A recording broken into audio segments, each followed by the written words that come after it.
Hello, podcast listeners. Welcome back to Storytime with Brad. We have a guest here today. He's one of my friends, best friends in life. His name is Bryant. The Bryant. So, before we get into any content, we have a sponsor for this podcast. And this podcast is sponsored by Squirt. From the greatest of pussies. Listen to how great that sounds. Rated 5 stars on Pornhub. Okay. This is going to be a very a weird one. How you doing, Brad? What's up, Sean? So before we get into much, we have a review here. We were rated 5 stars by Brofficer. He says, fuck you and this dime-ass podcast. Thank you for the review. Make sure you send them in again. We're going to be talking to Sean about the Marines, because he does want to be a Marine, a lot like Noah, but he's going a different route. Oh, yeah. So we're going to talk about his route and how he's going to go and be a Marine. Because if you guys would remember, Noah wants to be an officer. He wants to go in as an officer, which means he's got to do some college to get a bachelor's degree, and then he's going to join in as an officer. Sean, tell me about how you want to join up and what really drove you to make that decision to join. All right, so how I want to join up is I already enlisted into the Marine Corps. I ship off June 15th and all that. Come visit me. I'll be down in Oklahoma City for all you Oklahoma listeners.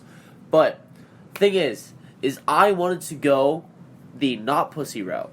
I wanted to go straight into the battle. I wanted to be a motor tow, which is a mechanic in the Marine Corps.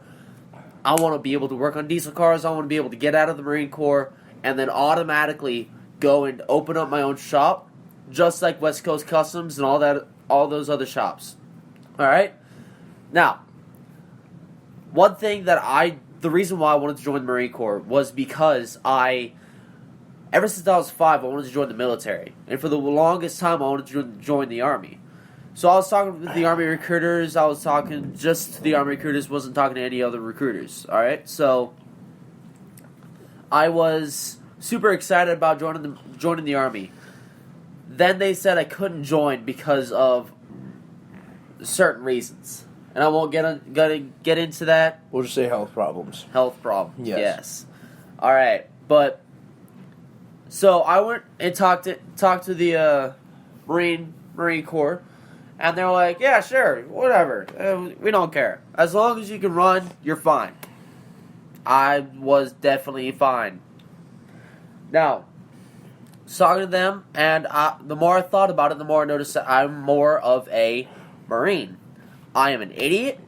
I don't have a brain, and I like to blow shit up. All right. So, yeah. Ladies and gentlemen, I can attest to this. He does like to blow shit up, and he is an idiot. He's a damn good idiot, I will towel whip you. Again. No, not again, please, God. Jesus. Yeah, we work out at least every day to every other day. We do it as much as we can, and we do our hard workout, and then we go swim. And then after swimming, this is new, but decides to towel whip me. It is a technique he learned from his father. Try and improved on because he's so fat. I still hate it's terrible. Jesus. But 9/11 just passed. Oh yeah? Yeah. Very, very inspiring day. Very inspiring. Yeah, I wanted to talk about that with you because me and you and Noah, I mean, Noah's not here, but we're all like military, like we think like the military. So it really touches us at a different level than it touched most citizens. I mean, most citizens, they see people who went in and the people who went in to the towers and rescued, and those people are heroes, 100%. So, they gave their lives to save people. So what you're saying is 9/11 is basically the priest of the world, of America, because they like to touch us.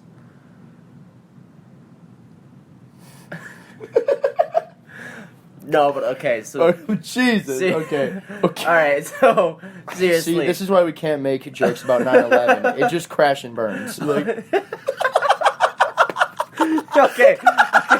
More seriously now. Okay. All right. So, I was born about a month after 9/11, and I haven't really seen any of the recordings. I have seen like many of them, but I wasn't there because I didn't really know the World Trade Center like I should have. No, you were born a month before. Yeah, no, I was born a month after because I was born in October. October, November, December. Oh wait, shit. Freaking I lied. idiot. Fuck. All right. Okay, just ignore that. Anyways, continue. And my mom would always talk about it, saying, "Oh yeah, that happened like a month before you were born. You don't really know," and that kind of got me interested into like the military and like killing them Taliban, all that. Allahu Akbar. Fucking all turban wearing pieces of shit. I mean, I do know that there are. I mean, for those people out there, like there are good Taliban members. No, there's not. Yes. Okay. No, listen. There were people, like Al Qaeda members. There were. Rob O'Neill, the guy who shot Osama bin Laden, talks about this in his book.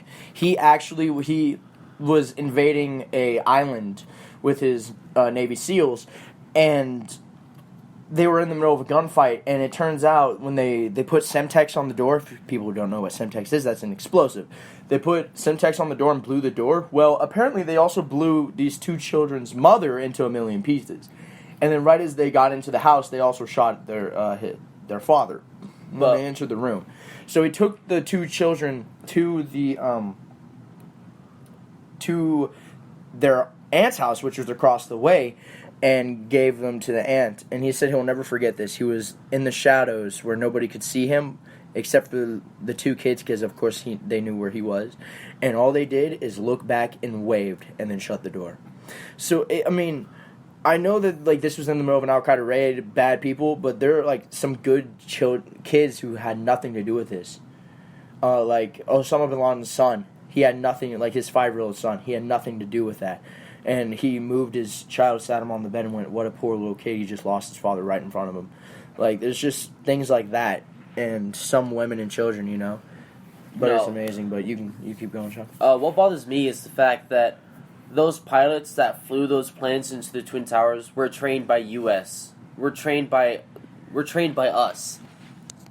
The United States of America, for you people who are out of the United States listening, which probably not going to happen. Probably not going to happen until until I upload something, because, well, I'm cute. Cuter than Brad. But we're not going to get into that. That's facts. That's a different podcast. That's a different that's podcast. YouTube. That's YouTube, not podcast. But no, what really gets me is the fact that all these people like saying, "Oh yeah, let's get rid of guns. Let's do all this, do all that." Yeah, I can see where they're coming from, and I'm totally getting off track of 9/11, but I don't care. But I could see where they're coming from. We're going political. We like this. I can see where they're coming from, but it's just when Cain killed Abel, God didn't blame Cain, or God didn't blame the rock. He blamed Cain. So why would you blame the murders of people on the guns and not the people themselves? Yeah. See, it's complete crap. People say, well, if you just regulate the guns, then everything will be done. It won't happen. Bullshit. Listen, let's go back in time for a second. Let's go to the 1960s. Let's just go back to the 18th century or whatever it was, the 20th century. That's it. Let's go back there. Prohibition. What did they do? They regulated the selling of alcohol and the making of alcohol. What did everybody else get? They went to speakeasies and continued to buy and drink and get drunk. It didn't have any effect on anything. I'm telling you, if we regulate the guns, all it's going to do is create more problems and more illegal stuff going on. More illegal shit's going to go down because they're going to want guns to protect themselves. Humans are going to want guns to protect themselves, period. Like, I can tell you right now, if the Democrats find a way to regulate guns, I would go purchase a firearm illegally because I'm personally paranoid about that stuff. What if somebody comes into my house and they regulated my guns? I don't have any guns. All I have is a butter knife to protect myself.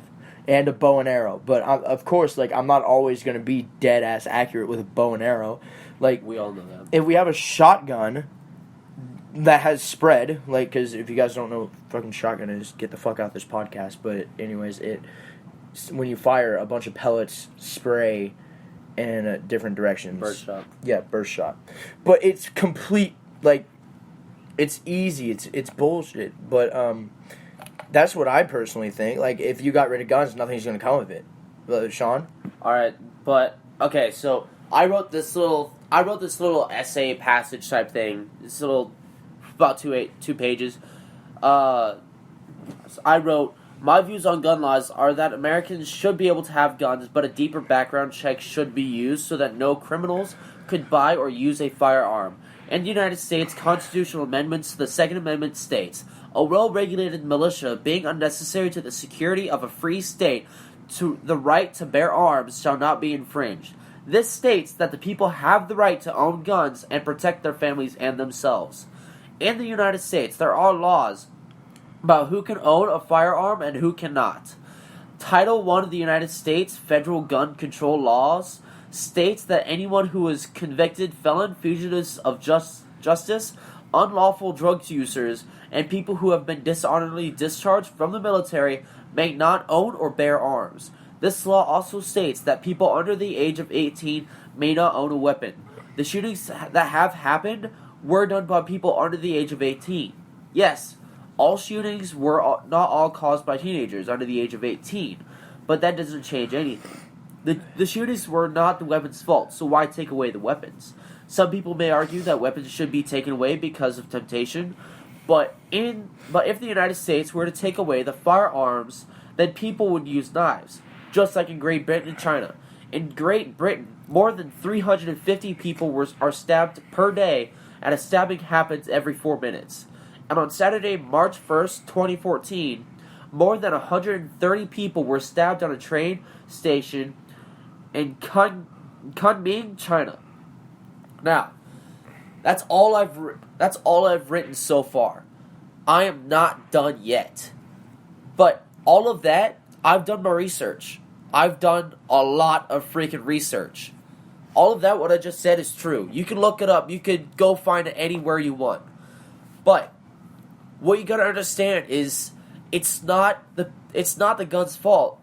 Like, if I were to set my rifle, which I don't have one yet, but if I were to set my rifle on a chair and just sit there and watch it for 30 hours, let's say that. It's not gonna go and shoot him. It's not gonna do anything. It's just gonna sit there. It's just gonna sit there. You could put live ammo in the thing, and you could just put it there, not touch it, on a stable surface, and put it there. And for you liberals, do not put a timer on that thing.